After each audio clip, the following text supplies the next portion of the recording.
வணக்கம். நீங்கள் இணைந்திருப்பது தடம் நியூஸின் காலை நேர செய்திகளுடன். விரிவான செய்திகளுக்கு செல்லும் முன் முதலில் தலைப்புச் செய்திகள். சர்ச்சைக்குள்ளான அரசு ஊழியர்களின் செயற்பாடு, எடுக்கப்பட்டுள்ள நடவடிக்கை. இலங்கை போக்குவரத்து சபை அதிகாரிகள் 2 அதிரடியாக கைது.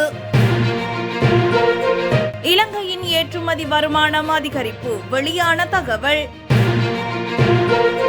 சிலாபத்தில் திடீர் வெள்ளப்பெருக்கு, மூடப்பட்ட பாடசாலைகள். மர்ம நபர் அழைத்துச் சென்ற சிறுவன் சடலமாக மீட்பு, வெளியாகிய சிசிடிவி காட்சியால் அம்பாறையில் பரபரப்பு. தொடர்பான விரிவான செய்திகள். டிக்டாக் போன்ற சமூக ஊடக தளங்களில் அரசு மருத்துவர்கள், செவிலியர்கள் மற்றும் சுகாதார ஊழியர்கள் ஈடுபடுவது குறித்து விசாரணை நடத்தப்படும் என சுகாதார மற்றும் வெகுஜன ஊடக அமைச்சர் நலிந்த ஜெயதிச தெரிவித்துள்ளார். அரசாங்க தகவல் திணைக்களத்தில் நேற்று முன்தினம் நடைபெற்ற அமைச்சரவை முடிவுகளை அறிவிக்கும் ஊடகவியலாளர் சந்திப்பின் போதே அமைச்சர் இந்த விடயத்தை குறிப்பிட்டுள்ளார். ஒரு பத்திரிகையாளரின் கேள்விக்கு பதிலளித்த அமைச்சர், அலுவலக நேரத்தில் டிக்டாக் போன்ற சமூக ஊடகங்களை பயன்படுத்துவது தொடர்பான பல காணொளிகள் சுகாதார அமைச்சகத்திற்கு கிடைத்துள்ளதாக கூறியுள்ளார். அதன்படி இந்த வகையான நடவடிக்கைகள் கடமை சட்டங்கள் மற்றும் ஒழுங்கு விதிகளுக்கு முரணானதா என்பதை விசாரிப்பதாகவும், தேவைப்பட்டால் மேலும் நடவடிக்கைகள் எடுக்கப்படும் என்றும் அமைச்சர் சுட்டிக்காட்டியுள்ளார். இவ்வாறானதொரு பின்னணியில் கடமை நேரத்தில் டிக்டாக் உட்பட பல சமூக ஊடகங்களில் தாதியர்கள் உள்ளிட்ட தரப்பினரின் பல்வேறு காணொளிகள் உலா வருகின்றமை குறிப்பிடத்தக்கது. லஞ்சம் கோரிய இலங்கை போக்குவரத்து சபையின் கிழக்கு மாகாண பிராந்திய அலுவலகத்தின் சிரேஷ்ட ஒழுக்காற்று அதிகாரி ஒருவரும் பாதுகாப்பு அதிகாரி ஒருவரும் கைது செய்யப்பட்டுள்ளனர். 1 லட்சம் ரூபாவை லஞ்சமாக கோரிய குற்றச்சாட்டில் இவர்கள் கைது செய்யப்பட்டுள்ளதாக தெரிவிக்கப்படுகின்றது. கந்தலாய் பகுதியைச் சேர்ந்த ஒருவர் அளித்த முறைப்பாட்டின் அடிப்படையில் நடத்தப்பட்ட விசாரணையை தொடர்ந்து இந்த கைது இடம்பெற்றுள்ளதாக குறிப்பிடப்பட்டுள்ளது. இதுகுறித்து மேலும் தெரிய வருகையில், திருகோணமலை வவுனியா வழித்தடத்தில் இயக்கப்படும் திருகோணமலை டிப்போவிற்கு சொந்தமான இலங்கை போக்குவரத்து சபை பேருந்தில் பயணிகளின் பயணச்சீட்டுகளை ஆய்வாளர்கள் சரிபார்த்தனர். இதன்போது பயணி ஒருவருக்கு பயணச்சீட்டினை வழங்காமை தொடர்பில் பேருந்தின் நடத்துனராக பணியாற்றிய முறைப்பாட்டாளருக்கு எதிராக ஒழுக்காற்று விசாரணை நடத்தப்பட்டு பணியிலிருந்து இடைநிறுத்தப்பட்டிருந்தார். எனினும் சிரேஷ்ட ஒழுக்காற்று அதிகாரி முறைப்பாட்டாளருக்கு பாதிப்பு ஏற்படாத வகையில் விசாரணையை முடித்து மீண்டும் பணியில் அமர்த்த 1 லட்சம் ரூபாவை லஞ்சமாக கோரியுள்ளார். பின்னர் சந்தேக நபர் அலுவலகத்தில் உள்ள பாதுகாப்பு அதிகாரி மூலம் பணத்தை கோரி பெற்றுள்ளார்.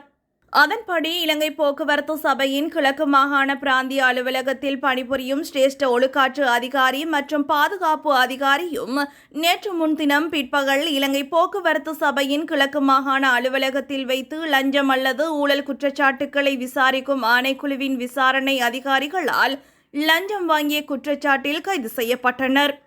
இந்த நிலையில் கைது செய்யப்பட்ட சந்தேக நபர்கள் கல்முனை நீதவான் நீதிமன்றத்தில் முன்னிலைப்படுத்தப்படவுள்ளமை குறிப்பிடத்தக்கது.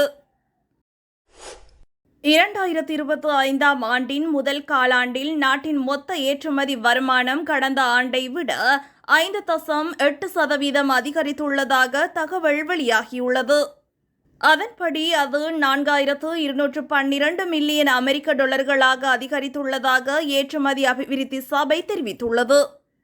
2024 ஆண்டு இலங்கையின் மொத்த ஏற்றுமதி வருமானம் 3978 மில்லியன் அமெரிக்க டாலர்களாக பதிவாகியிருந்தது.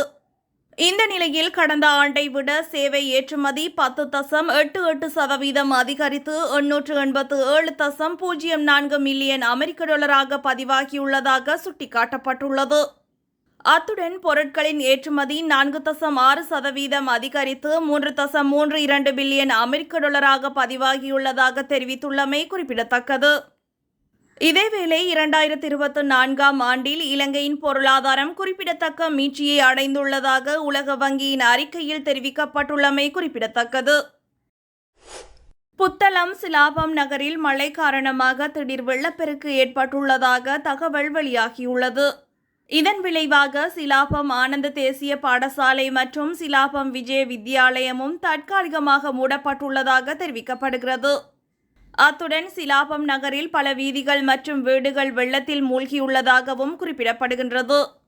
இந்த நிலையில் சிலாபம் நகரில் வடிகால் அமைப்பு அடைப்பட்டதால் இந்த வெள்ளப்பெருக்கு ஏற்பட்டுள்ளதாக உள்ளூர்வாசிகள் சுட்டிக்காட்டியுள்ளனர். இதேவேளை டிஎஸ் சேனாநாயக்க கல்லூரிக்கு முன்னால் உள்ள பௌத்தோலோக வீதிக்கு குறுக்கே மரம் ஒன்று முறிந்து விழுந்ததால் போக்குவரத்து நெரிசல் ஏற்பட்டுள்ளதாக தெரிவிக்கப்படுகின்றது. இதனால் பொரளை மயானத்தை அண்மித்த வீதிகளில் போக்குவரத்து நெரிசல் ஏற்பட்டுள்ளதாக காவல்துறையினர் தெரிவித்துள்ளமை குறிப்பிடத்தக்கது. பாதுகாப்பற்ற நீர்க்குழியில் இருந்து சிறுவன் ஒருவன் சடலமாக மீட்கப்பட்டுள்ள சம்பவம் ஒன்று சம்மாந்துறை போலீஸ் பிரிவில் பதிவாகியுள்ளது. இச்சம்பவம் தொடர்பில் மேலும் தெரிய வருவதாவது, அம்பாறை மாவட்டம் சம்மாந்துறை போலீஸ் பிரிவிற்குட்பட்ட புறநகர் பகுதியான உடங்கா 2 பெலஸ் மாவத்தை பகுதியில் 3 வயது மதிக்கத்தக்க சிறுவன் ஒருவன் நீர்க்குழியிலிருந்து உயிரிழந்த நிலையில் சடலமாக மீட்கப்பட்டுள்ளதாக சம்மாந்துறை போலீசார் தெரிவித்தனர். சுமார் 3 மணித்தியாலமாக அப்பகுதியில் காணாமல் சென்றிருந்த குறித்த சிறுவனை பொதுமக்களுடன் இணைந்து போலீசாரும் தேடிய நிலையில் அச்சிறுவனின் வீட்டிற்கு அருகிலுள்ள வெற்றுக்காணியில் உள்ள பாதுகாப்பற்ற நீர்க்குழிக்குள் மரணமடைந்த நிலையில் சிறுவன் சடலமாக மீட்கப்பட்டார். குறித்த சிறுவன் தவறி குழியில் விழுந்தாரா அல்லது கொலை செய்யப்பட்டு போடப்பட்டாரா என மேலதிக விசாரணைகள் தற்போது முன்னெடுக்கப்பட்டு வருகின்றன. அத்துடன் இச்சம்பவத்தில் கிடைக்கப்பெற்ற சிசிடிவி காணொலி ஒன்றில் இனம் தெரியாத நபர் மரணமடைந்த சிறுவனை அழைத்துச் செல்லும் காட்சி ஒன்றும் பதிவாகியுள்ளது. எனினும் சிறுவனை யார் அழைத்துச் செல்கின்றார்கள் என்பது தெளிவாக அடையாளம் காண முடியாமல் உள்ளது. அதேவேளை குறித்த குழிக்குள் சிறுவன் எப்படி விழுந்தார் என்பது குறித்தும் குழப்பமான ஒரு நிலையும் காணப்படுகின்றது. இது தவிர மரணமடைந்த சிறுவனின் சடலம் தற்போது சம்மாந்துறை ஆதார வைத்தியசாலையில் வைக்கப்பட்டுள்ளதுடன் சம்பவ இடத்திற்கு வருகை தந்த சம்மாந்துறை போலீஸ் நிலைய பொறுப்பதிகாரி தலைமையில் போலீசார் மேலதிக விசாரணைகளை மேற்கொண்டு வருகின்றனர். சர்ச்சைக்குள்ளான அரசு ஊழியர்களின் செயற்பாடு, எடுக்கப்பட்டுள்ள நடவடிக்கை. இலங்கை போக்குவரத்து சபை அதிகாரிகள் 2 அதிரடியாக கைது. இலங்கையின் ஏற்றுமதி வருமானம் அதிகரிப்பு, வெளியான தகவல். சிலாபத்தில் திடீர் வெள்ளப்பெருக்கு, மூடப்பட்ட பாடசாலைகள். மர்ம நபர் அழைத்துச் சென்ற சிறுவன் சடலமாக மீட்பு, வெளியாகிய சிசிடிவி காட்சியால் அம்பாறையில் பரபரப்பு. இதுபோன்ற செய்திகளை தெரிந்து கொள்ள தடம் நியூஸ் சேனலை சப்ஸ்கிரைப் செய்து அருகிலுள்ள பெல் பட்டனை கிளிக் செய்யுங்கள். மேலும் இதுபோன்ற செய்திகளை உடனுக்குடன் தெரிந்து கொள்ள தடம் fm.com என்ற இணையதளத்தின் வாயிலாகவும் எங்களுடன் இணைந்து கொள்ளுங்கள்.